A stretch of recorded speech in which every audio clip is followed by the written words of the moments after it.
Hello, and welcome to another episode of the William Branham Historical Research Podcast.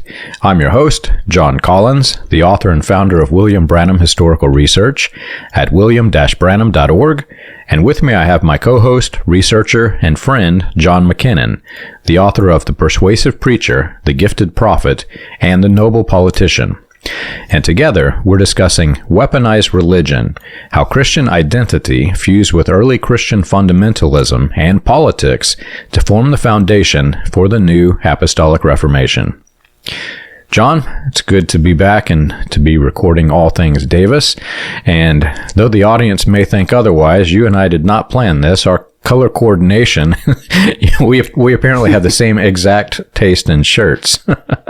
So it was not planned. I picked this shirt. But anyway, it's good to be back and to talk about this era because for me, as a musician, this is just fascinating to think of the roots of how this grew because Davis, we've talked about his Pentecostal attempt at, he actually was somewhat successful in creating his own Pentecostal sect, of which William Branham was a bishop.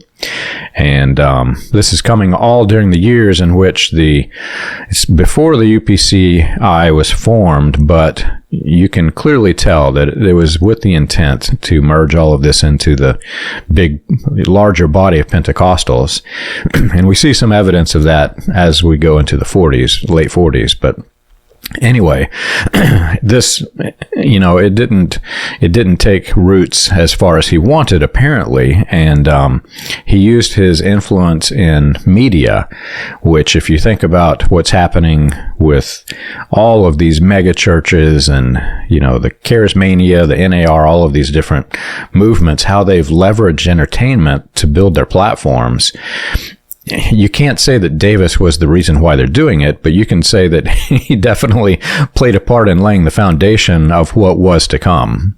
Yeah, John, it's good to be back and recording again and following Davis's trail. Davis was one of the, people that started using music and entertainment to attract a crowd, and he did that wherever he went. Even from the earliest days, we read when he got started, he was known as a singer. So he's always been very talented in that area. And, it's not surprising that that's how, the churches that are forming today under that umbrella of new NAR, they use music quite a bit. That's one of the hooks. And people love music. They're attracted to music. I was watching some YouTube videos last night of somebody that plays the piano, and it just attracts a crowd everywhere you go. If they play it in a mall or wherever, people are just amazed at music. It just has an attraction. So it's very natural, and most people love to hear music and sing along and so forth. But Davis, back in Jeffersonville, he had started, his sect of Pentecostalism, the Pentecostal Baptist Church, and we have strong evidence. He established many churches in the area, several churches in that area that was using that area as maybe a home base for a time. And then, being under the pressure he was from the law and from the time he took Allie Lee in his home when he brought her from Chattanooga in 1930, he got into trouble there, and there was just a big stigma over her living with him. She was living with him since 1930, and here we are in 1933, 34. And, Branham has come to his own by that time and was able to handle, multiple churches in the area, like Milltown Baptist and other churches that he would go around and minister to. So he was at the point in time that, and he had that 1933 baptismal service, the tent revival, so he got a good start and actually took over Davis's church when it burned in 1934, and they began to meet until they could, build their own church later on in 35, 36, as we read, and as the deeds show. But Branham was very well and able to take over the church there. So Davis had no reason to stay. He had all the reasons in the world to leave, for the legal reasons, the being in trouble with the law and the stigma with living with Allie Lee, that he could go. and the fact that the West was a fertile ground for him. So I believe his mind was set on the West, and he would just come back east from time to time to check on things. That's what it seemed like to me. Right. And one thing I want to bring up that's happening during this era, this is what tipped me off that this was a much larger operation than just a single church and Davis trying to hide out. He was establishing a Pentecostal cult. And in the year 1934, in May, there's an article that is from the Commercial Appeal that says Davis may move church seat. And this is the article that lists Davis as holding the national headquarters of the Pentecostal Baptist Church, and it says it may be moved from Jeffersonville, Indiana to Memphis. And there's a few things to note in here. National headquarters implies that there are different branches of this thing. There are different locations having it, which we've identified, at least in Milltown. We have not yet identified all of them because it's kind of scattered and unknown history. But he was the editor of the Pentecostal Baptist Witness.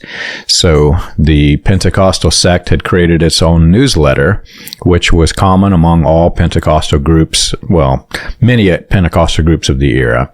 And he's nationally recognized. He's holding preaching every night. It's on the radio every morning at 10:30 a.m. and the services begin at 7:45. So they were recognizing that this is a key figure in the religious world who may be moving his headquarters out of Jeffersonville to another area.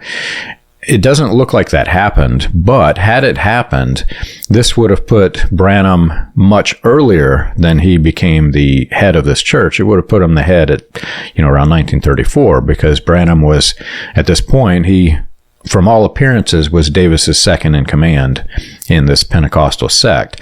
So it is significant. Now, some things happen later which kind of derail all of Davis's plans, but we'll get into that a bit. But it looks like the first attempt would have been largely successful had Davis not been such a dastardly con artist. Yeah, if Davis had kept his nose clean, he might have had quite a following with him and Branham teamed up together. But of course, the way he was, they couldn't stay together. But we'll find eventually they come back together in just a few years. From the time Branham took over the congregation in 1934 and became the head of the area there. It was only a few years later. 10 years later, probably, whenever they rejoined. And it's kind of interesting that they even, rejoined together, as we found out in 1950 when he put the article in the Voice of Healing. And we'll get to that at some point. But, Davis took his talents and his I would say his common law wife, because she was by this time she was known as a common law wife by legal standards. But music, is very heavily used in the NAR. And I actually heard T.L. Osborne say one time, and of course he was a very big revivalist and very well known among the message ranks as well. But he said music is one of God's tricks. And, I think it's not only God's tricks, but it's also the devil's trick. Music has a way of swaying people's opinions and, minds and thoughts. So it's used in this industry of the NAR churches. You remember just recently the revival that was broke out in Asbury. What were they doing the whole time? They weren't preaching the word. They were singing.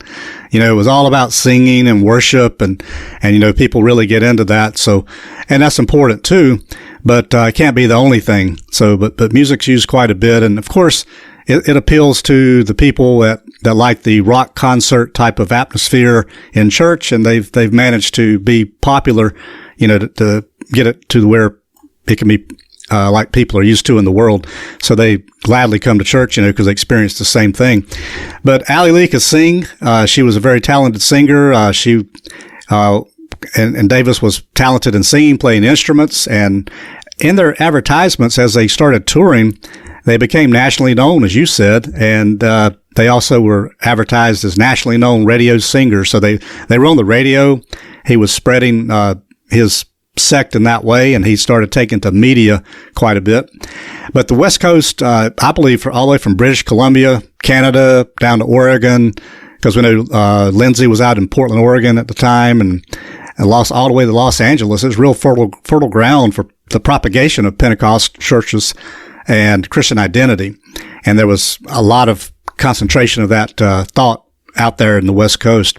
So Davis likely, migrated out there because it was a real fertile ground for him to develop his sect.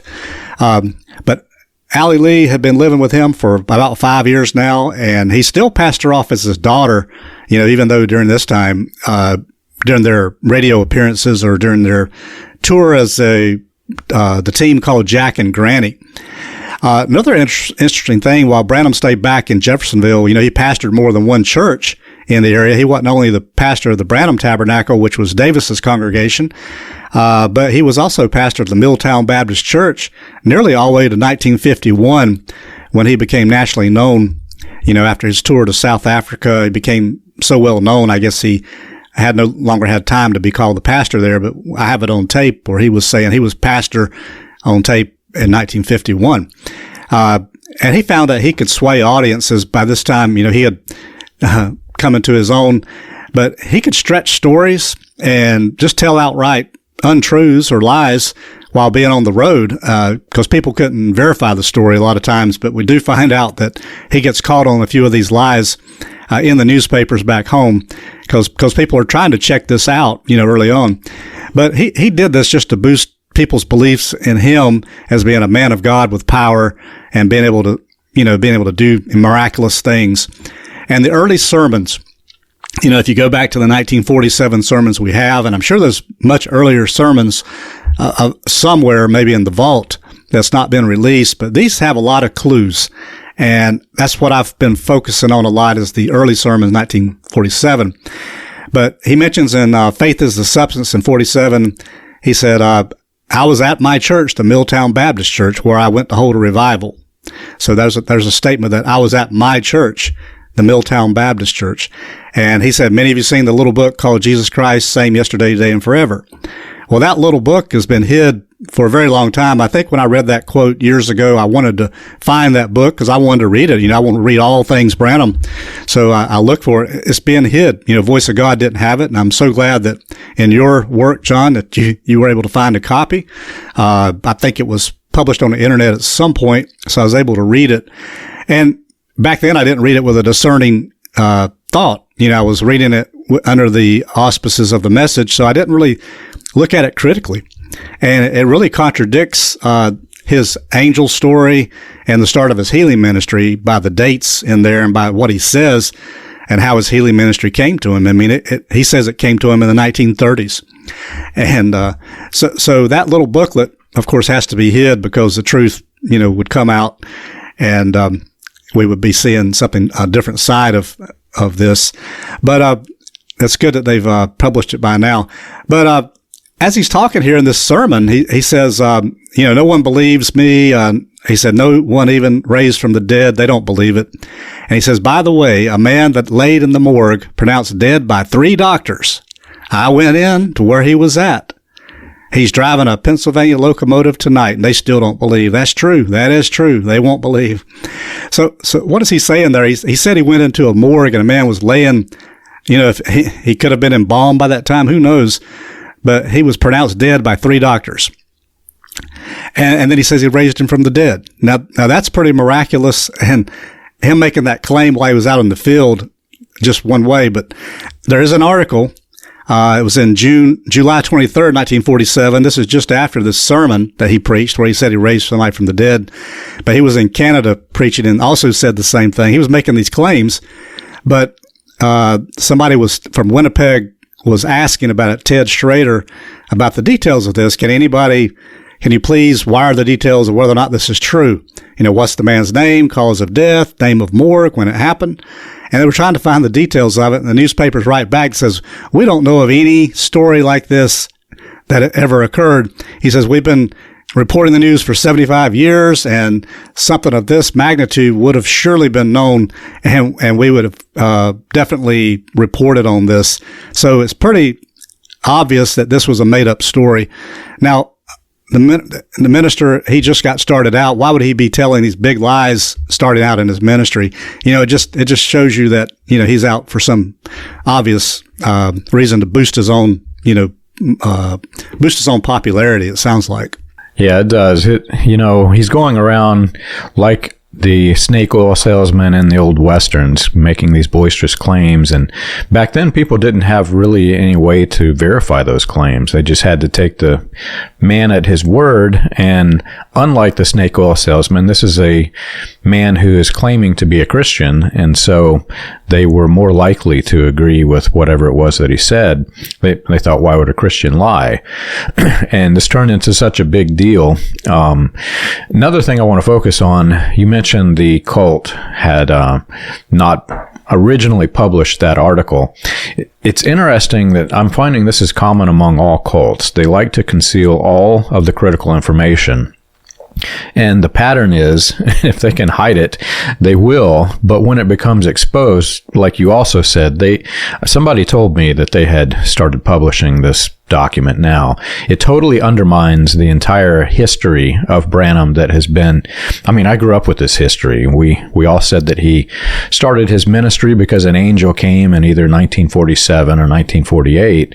Well, here's a document saying from William Branham himself, saying it was 1945 that his ministry began, and there is no angelic claim. It's a different, much like the raising from the dead story, it's a different fictional story that was used. And I've had this happen a few times with the Branham organization.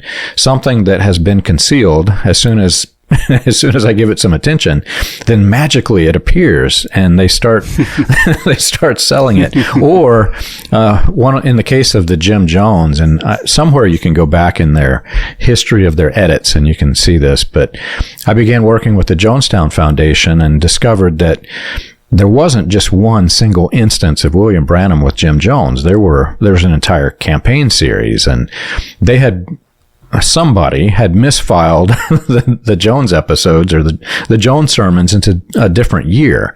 So if you're looking through and you find Jim Jones in this one sermon, you say, oh, there's just one. And then you kind of discount it. But they have I've noticed that since I began working with the Jonestown Foundation and referenced the actual sermons that were in the wrong years that they were filed, now they're magically in the correct years. So John, people like you and I have the way to correct history, and that's powerful if you really think about it. Yeah, it really is. And I think I've heard it said, I've been watching another podcast, but the man there is talking about some history about a local hero that people, just exalted up to a hero status. And he's finding out the truth of these things and bringing it out nowadays. And he said the truth has no agenda. I thought about putting that behind me as well in big letters. Truth has no agenda.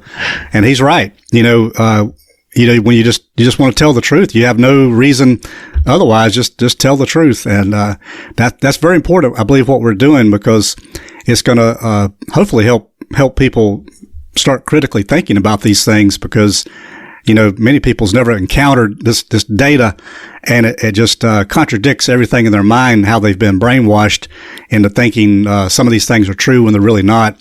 So it just takes a while to wake up sometimes. So I'm hoping some of these things will wake people up. So around 1936, Roy then took Allie on the road with him to begin that singing ministry, and they called themselves Jack and Granny. And he was going back to the time where he called her Granny in his church, basically to hide her identity, because somebody named Granny, you think of an older lady. And also, she's not called by Allie Lee, because that would give her away definitely. So it was just a nickname, but it was a way for him to hide her identity, after he got in trouble with the Mann Act and the arrests that he had. He just definitely wanted to keep her on the low profile as long as he could. He began calling himself Jack, and that was another alias that he used. He was known to use several aliases, but Jack became his new name, Jack Davis, the minister.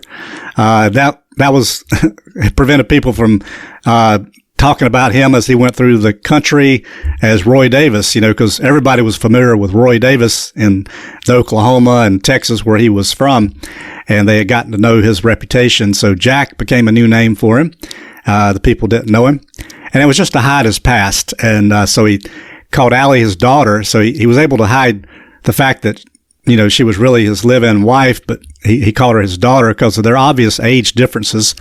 And it was 8 years later after this, in 1943, that she really became his wife, as he went out west, because at that time he couldn't hide it any longer. They were kind of openly, acting as husband and wife. So he did some strange things, which we'll go into, during that wedding, as far as about lying about their ages. But one of the first stops on the road was Oklahoma, and he knew some of the people there actually, and they knew him. He was able to reconnect with them and begin that singing tour. And on the Maydill record in September 10th, 1936, so we know he was out there then, it says, Jack and Granny of radio fame will sing in Maydill. And there was a reverend of the Nazarene Church, Pentecostal church. The arrangements were made for Jack and Granny on Thursday and Friday nights, and the public is invited to hear the Reverend and Jack and Granny. So that was one article there. Then in September 17th, 1936, it says the guest, Jack and Granny, guest of Rotary radio artist, entertained members of the Rotary program. And so they were singing around this area in Oklahoma. And it says for 30 minutes, they delighted the club members with songs accompanied by guitar, piano, accordion, and the piano. So it says these entertainers are gifted artists in their line, furnished one of the most delightful entertainments that has been given to the club in months, many months. So that was another article that was written. So what stands out in this next article I'll mention is the fact that they reveal to the public they knew the true identities of Jack and Granny. So when I found this, it was like a treasure to me because, you can make the argument, well, Jack and Granny, that's not Roy Davis and Allie Lee. But because that's what the purpose was, to hide it. And so people reading it today could tell you, oh, that's not who they are. But this was in the Daily Ardmorette, November 25th, 1936. It says, all churches to unite in Thanksgiving observance at the Methodist Church in Maydill, Oklahoma. And so they were joined by the pastors and so forth. It says, in the evening, the party attended the Nazarene Revival in Ardmore, being conducted by Reverend Roy Davis and daughter. And he says, remembered here as Jack and Granny. So right there, the paper publishes the fact that they are Jack and Granny. But here he is using his real name again, Roy Davis, E. Davis, and daughter. But he's still hiding the fact that Allie Lee is his secret wife at this time. And then there was another one conducting a service at the Soldiers' Home, that same reverend from the Nazarene Church. And this was at a Confederate home at Ardmore.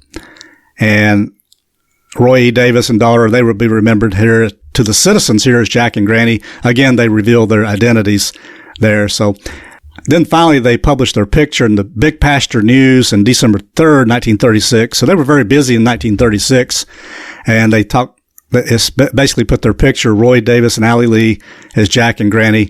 And it's good that we have that picture there because there's not very many pictures of Roy Davis around and definitely not many of Allie Lee. Roy Davis is now traveling in 1937, holding revivals in Louisiana. This is in Bossier, Louisiana. And this is where it's announced that he's formally connected with the late John Roach Stratton in New York. And this is where he kind of stretches the truth by a whole lot, just as we know they all do. He said he's given himself over to evangelism in the homeland and on foreign soil, and now conducting a revival in the Assembly of God Church here in Bossier City. Then he said, along with the preaching, there's gospel radio singers of renown will give a performance, and of course that's Jack and Granny. And then it says he was 3 years editor-in-chief of the Pentecostal Baptist Witness. So there's that article about the publication that they were publishing for his Pentecostal Baptist Church. And he said he was editor for that for 3 years as a national weekly devoted to religion and science. So the public's invited to attend that. So that's in 1937. So he's really, traveling around the country there, going from Oklahoma to Louisiana and who knows where else. I'm sure Arkansas was another place he ended up. Yeah, I remember whenever you and I were, years ago, we're going through the Jack and Granny back and forth via email. I didn't believe it. I didn't believe that that was who would become his future wife. It said, no, it's his daughter, man. And it's, I don't know why it didn't click, but I thought at the time, my thinking was, he's already gotten away with so many things. There's no way he got away with this as well. And sure enough, after you showed me all the evidence, this man got away with that too. He's literally traveling with this young girl who later becomes his wife, and he's hiding her in plain sight. And, when you think about the early revivals, at least from the perspective that we've been covering, you can't say that about all of the revivalists, but there are a number of men that we've identified who they're really crooked people. Some of them have history with the mob. Some of them have criminal history, like Davis, in every state, and they're literally hiding in plain sight, and they're using religion as the means to hide. And that was a concept that it really took me a long time to grasp, the fact that you could do that. Because the Prohibition, for example, I began researching, well, what happened before Prohibition ended, these guys who were supplying the illicit liquor to the world, they were like, prestigious. They're almost like today's Hollywood actors. These guys were famous. They dressed, just look like Tom Cruise, some of these guys, right? But then whenever anybody can get liquor and you don't have to go through the mob to get it, well, suddenly they're nothing more than petty criminals. And what happened? And I started watching documentaries of how many of them hid. In fact, I can't remember the name of the place, but there was one location that they had literally burrowed into a side of a mountain, and they had put a hotel right on the face of the mountain. And you go into the hotel and it's a normal hotel, but then there was a secret tunnel that led to this whole labyrinth where all these mobsters were hiding. And places like this make you think, well, it all went underground. But then in the same documentary or series, I think it was a series, they started talking about some of the people hid in plain sight. And I got to thinking about religion. And at that point, I didn't know everything I knew about Davis, but I knew Davis had some extensive criminal history, and he seemed to never get caught. It seemed to me at that point that hiding in religion was actually safer than hiding in some labyrinth underground, where if suddenly, if one person gets exposed, they all get exposed. Well, with Davis, it's very hard to even catch him. He's going from town to town, and he has different names, different groups that he's with. One area he's a Baptist, another area he's a Pentecostal. And from there, my mind leaped to, well, wait a minute, Branham also claimed to be a Baptist and a Pentecostal. And his father was supplying liquor, directly to Al Capone through Otto Wathen. And many connections began to form in my mind that, you'll never prove all of them, but it's fascinating to think about because this appeared to be a common thing. But you're right, Davis is doing this. He's doing it in plain sight, and he is building what he's doing is building a network. And if you think of the NAR, how it came to be, its power really isn't the doctrines or the teaching or even the money. The real power comes in the network, because you have this collaboration of separate entities that you could take any two churches in the NAR network and you can say these are different churches. They're not even, you can't call this NAR. In fact, I watched a debate where some guy was saying this. What is NAR? But you have to understand first the network. And Davis is doing this, and he's one of the earliest men that I have seen that does it, and does it like the NAR does, because he really doesn't care what you believe or what your denomination of faith is. You're in this network that can support him.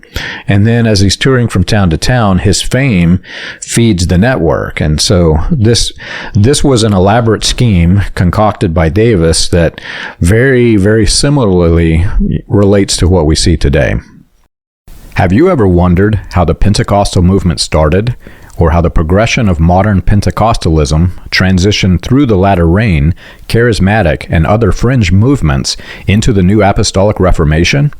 You can learn this and more on William Branham Historical Research's website, william-branham.org.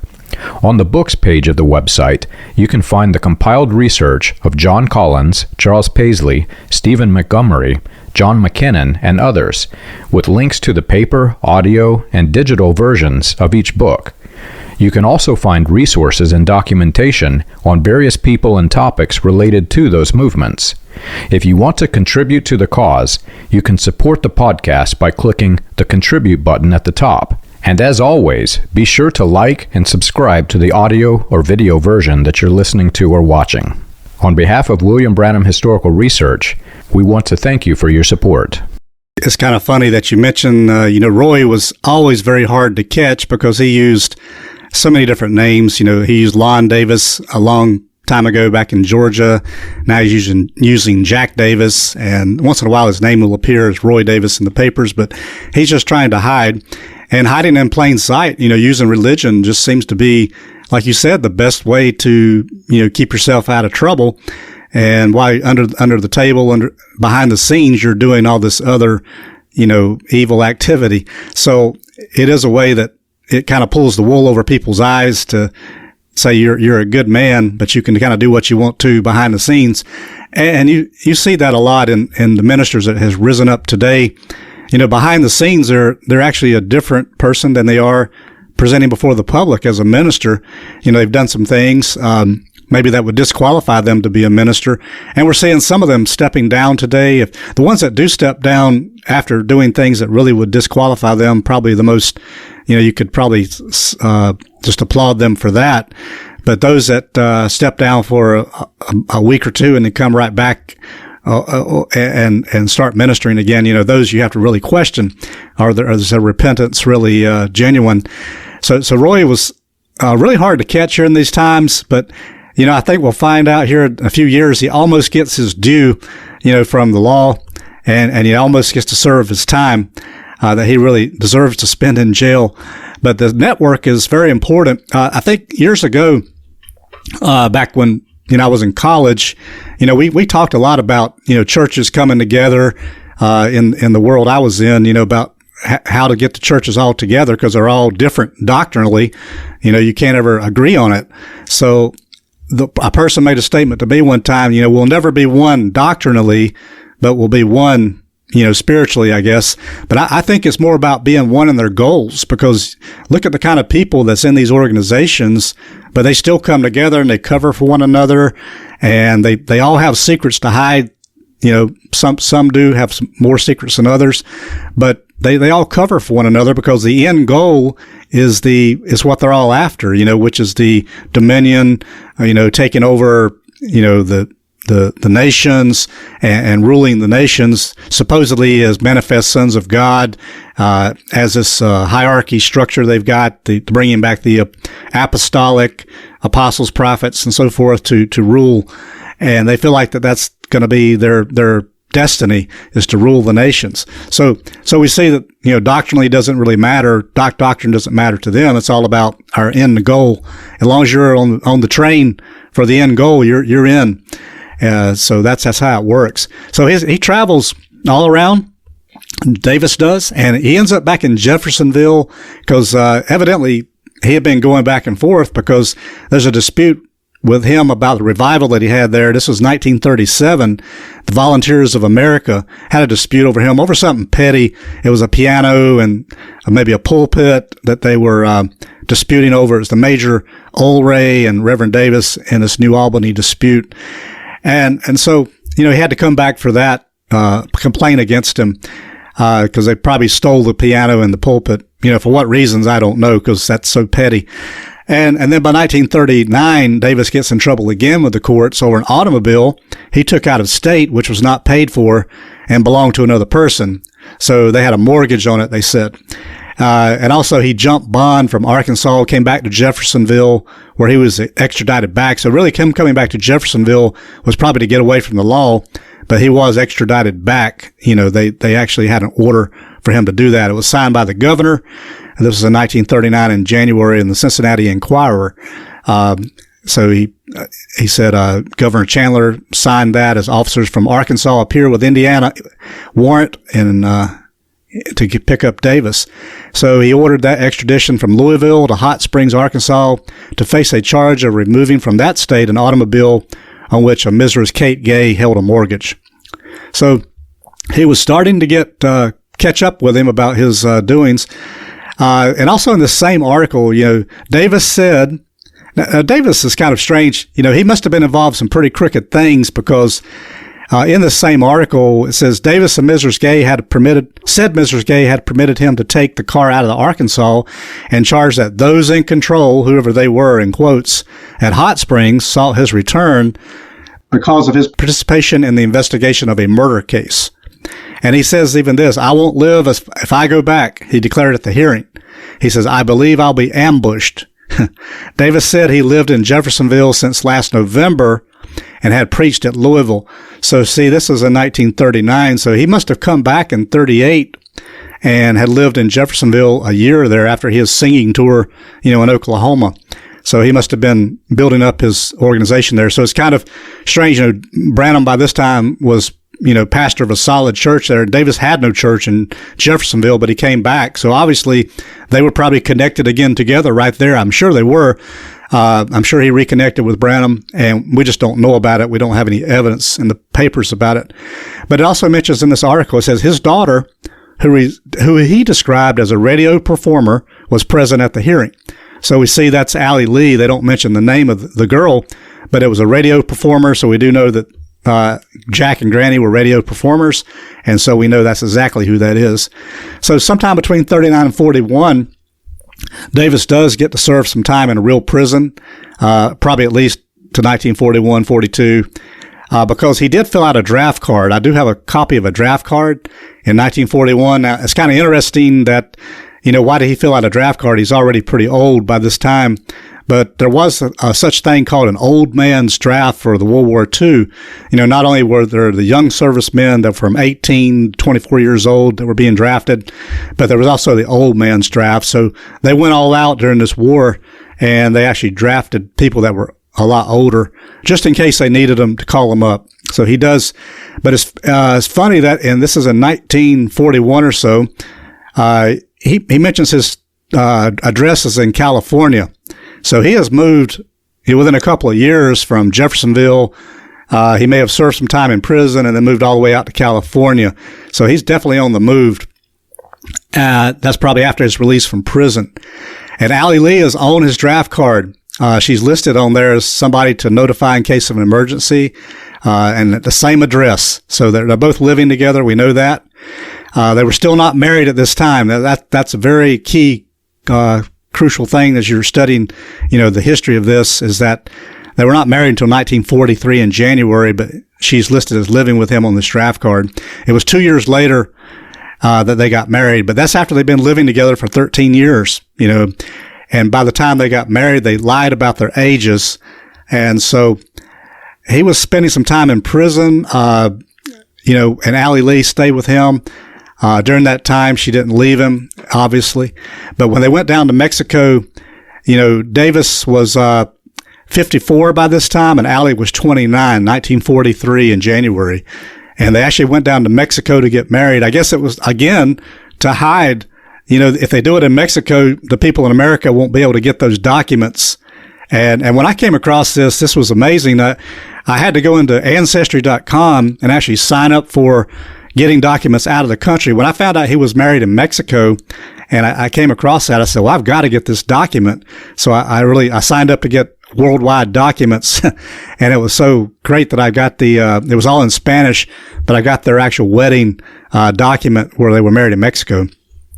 But I do know their ages listed in that document was Davis listed himself as 47, and Allie listed herself as 24. So they both went 5 years prior at least, because he was actually 54 years old, she was 29. So they backdated their ages. So then when they were in California, they could tell everybody, yeah, we've been married for the last 5 years, because their ages were at least 5 years, beyond that. So I think that was a ploy because why else would they have reason to lie about their ages? They've been living together for so long. They didn't want to present to the public that, hey, they were living together, immorally.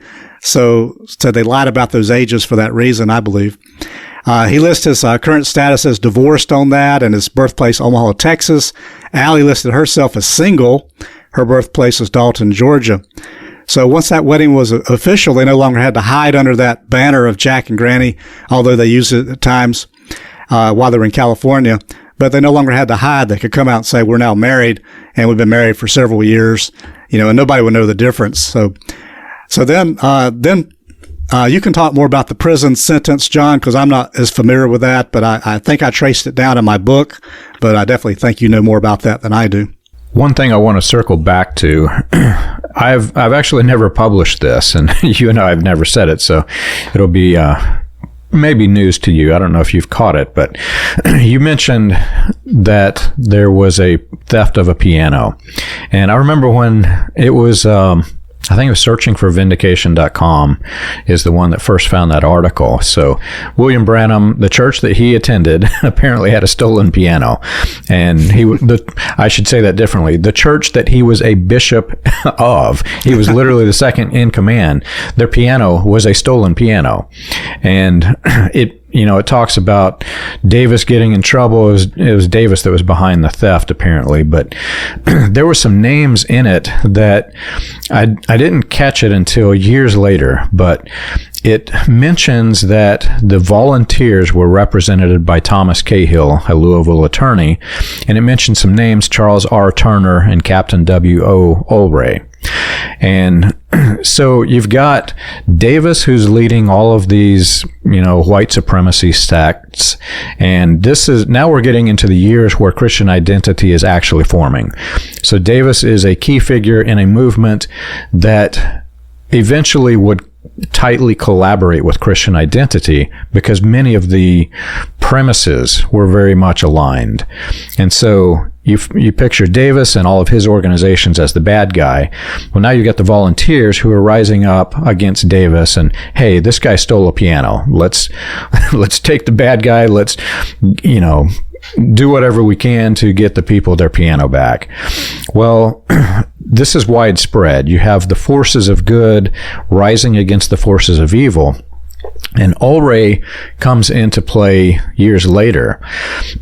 Davis and remember in Jeffersonville, which is an incredibly small town after the flood especially, Jeffersonville had a sudden surge of Pentecostals. It was really weird because it wasn't just Davis that came. Davis came with his brother Dan Davis and what is it, W.O., I can't remember his initials, but all of these guys came.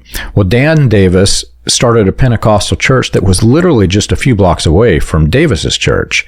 So you had two Pentecostal competing organizations by two brothers, and both of them aligned with white supremacy. Well, over across the river in Louisville, these guys, and this comes a bit later, but these guys set up what was called the Bethel Mission Fund. And the name was a variation on a Baptist mission fund. So whenever the Baptists are collecting for their mission fund in Louisville, well, Davis could be on another street corner a block away collecting money for the same cause with almost the same name, and people would think they're giving money to the Baptist organization. It's really ingenious what they did. Well, in 1939, there's an article I found, and there's a whole series of articles where they're exposing what Davis and his brother were doing, which was an illegal thing. And remember, these are the years that William Branham was deeply connected with all of this. So Branham either was involved with it or he had to have known that these guys were stealing money from the Baptist church, basically. But it mentions that this man Ulray, the captain, and Turner collaborated to bring the indictment in criminal court against Dan Davis. And again, Dan is working with Roy. Roy is working with Branham. So this is a criminal organization that are working together. And so you've got all of these white supremacists they have this underground network, and Davis is creating a religious underground network, and they're working towards the bad cause. At the same time you have all of this going on, you have the Christian identity movement, which is forming, and I think you mentioned in this podcast, Gordon Lindsay, William Branham's campaign manager, was in the Christian identity movement. They were forming. We'll never know the extent because it's all hidden information, but there was a collaboration that was happening as this was emerging, right? And then we're getting into the years, you mentioned the prison sentence and the years going that direction.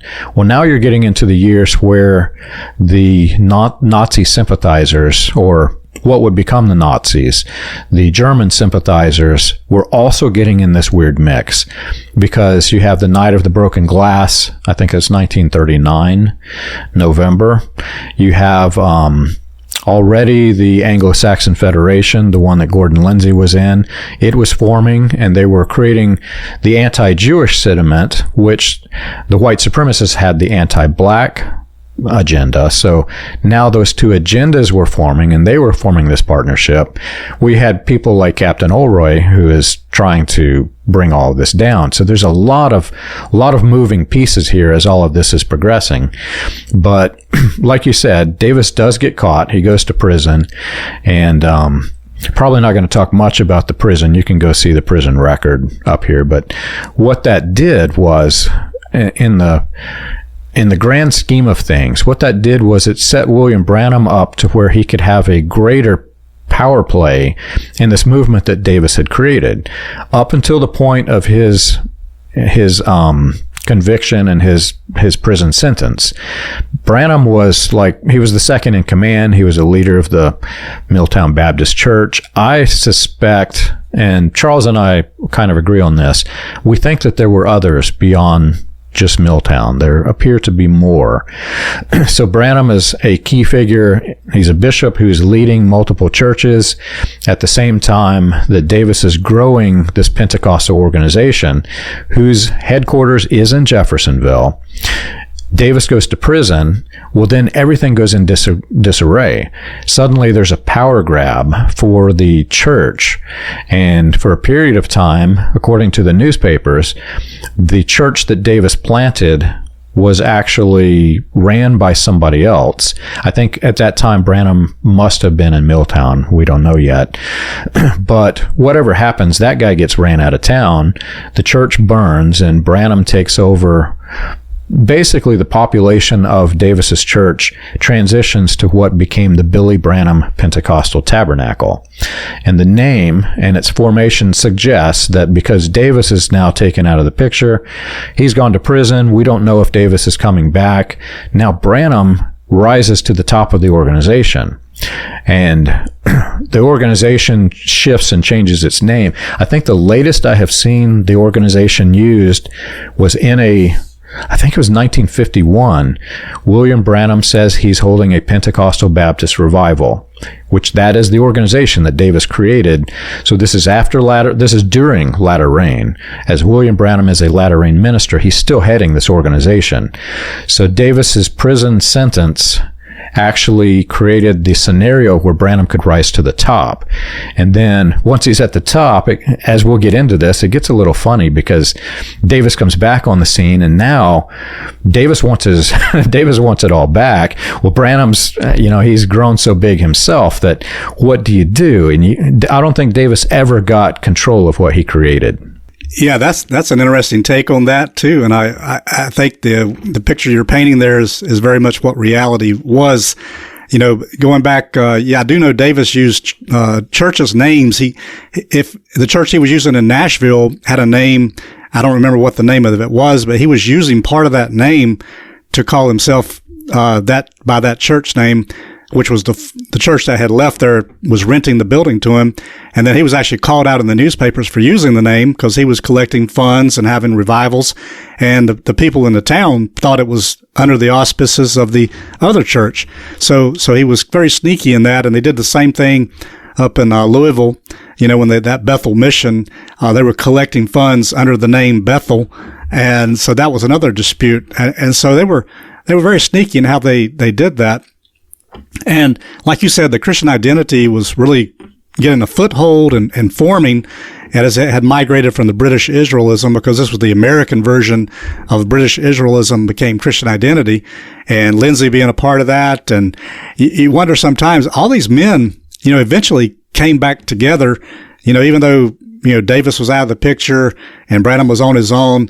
But then here is Lindsay, very much a part of all this. The Pentecostals was Christian identity. And now he joins with Branham. And perhaps, he joined him for those reasons that, Branham had a Christian identity sect, or a white supremacist sect that he was part of. And Lindsay saw that and joined with him. But I think, like you think, is that Davis is all about power. So as soon as he got out of prison, he wanted to find ways to build his, group back up, his reputation back up. And eventually back when he comes back into the picture in 1950, it doesn't help Branham's reputation as an honest man at all, with this article in Voice of Healing, about all he says about him being his first pastor. But to do, after Davis gets out of prison, to really build back his organization, what he did best was singing, and he went out to California, and amazingly, he organized this big singing convention. And it brought churches together, congregations together. So here they are using music to bring many people together, various denominations. Didn't matter, what denomination or that you were, as long as you wanted to join with them, you had a part at the table. So he remained in touch with Congressman Upshaw. Even Upshaw comes back into the picture now. And it's so strange that, Upshaw would find a place out there, but it had to have been because, Pentecostalism was strong. Upshaw was a great speaker, and to get their message out, they had an open door, and they had a very wide open door to go speak and to do what they wanted to do. But Upshaw was back from his Klan days, and now they were back in the same state together. So you wonder if they hadn't been talking with each other and decided to go out there to plant something. So by April the 2nd of 43, they announced their singing convention in San Bernardino County, and Roy Davis of Upland was going to lead this, and he's part of a meeting place with the Southern Missionary Baptist Church, and that's where the public was invited. So they talked about Jack and Granny being radio singers, being present. So there again, it hails back to Roy and Allie. But Roy and Allie settled in Upland, California, and it's very near Congressman Upshaw. Another strange thing that, Upshaw and Davis were very much connected back in the early days. And this is where it gets into something personal to me, because when I saw this connection, when you were bringing out this research to start with, before I ever, dug into it myself, seeing that Upshaw and Davis were connected, and knowing how Davis and Branham were connected, it just made all the sense in the world. By the time Upshaw was invited to the healing service in 1953 and supposedly got healed in Branham's service and came out of the wheelchair and was supposed to have been crippled all this time, when there's evidence back in the early 20s as a congressman, he was not confined to a wheelchair, barely on his crutches, and running around in halls of Congress as if he didn't need his crutches. To me, it showed that there was some fraud there. And so it's very clear to me at that time. And that's really what sparked, my mind and brought me out of my delusion. Finally, I had to admit that there's something crooked going on here, and I didn't know all the details at that time. So that's really what sparked it for me, and that's why I wrote the book I did, just to hopefully it spark it to somebody else to show that connection. Because once you see it, you can't unsee it at that point. So Congressman Upshaw addressed a Church of the Open Door address on Who Shall Rule the World by William Upshaw. So that harks back to probably something with the NAR. Who's going to rule the world? Well, the manifest sons of God, are going to rule the world according to their thinking. And then another one, there's an orphanage being started. And everywhere they went, they always talked about orphanages. I guess it was a good way to get state money, to take in some children. And of course, Roy Davis inflated the claims of how many children he took in. I think they had about 9 back when they put their picture in the paper. but I think he actually said he had about 75. And this is where his legal battles started with this orphanage here when they wanted to start this. So one of the things that the sect that Roy Davis was part of, they always wanted to start orphanages. So we find back in Jeffersonville, they mentioned an orphanage maybe being started, never got off the ground. They did get this one off the ground in Upland.